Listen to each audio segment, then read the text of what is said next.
In this video, we will demonstrate how to flash the UIFlow to firmware onto the Core2, as well as how to edit and deploy programs.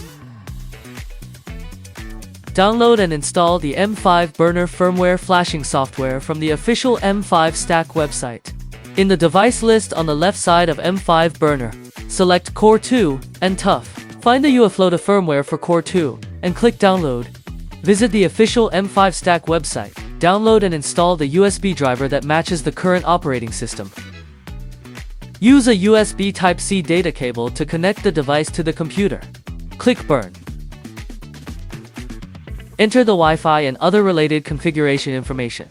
Click Next to flash the firmware.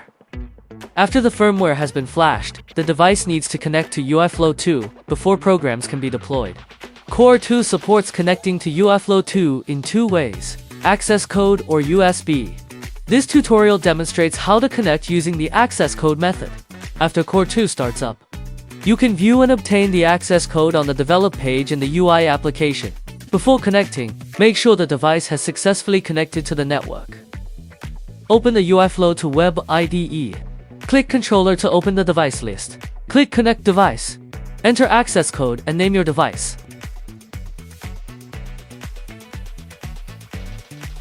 We'll walk through examples to show program editing on Core2 in UIFlow 2.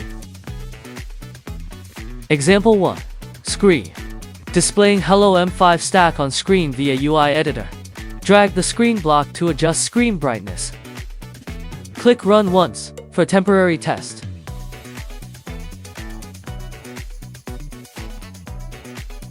Example 2. Button. Use button blockly to display the corresponding button state when a touch area button is pressed.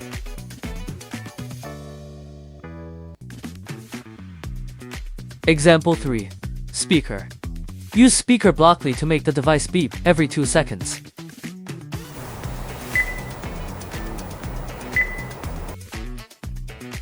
Example 4. Touch. Use the Touch Blockly module to display the current touchscreen coordinates of the user's finger in real time. Example 5. IMU. Use IMU blockly to view real-time 3-axis gyro angular velocity.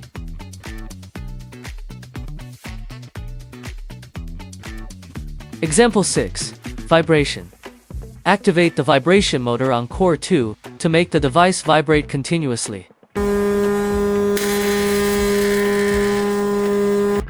Here's the full demo of programming Core2 on UIFlow 2.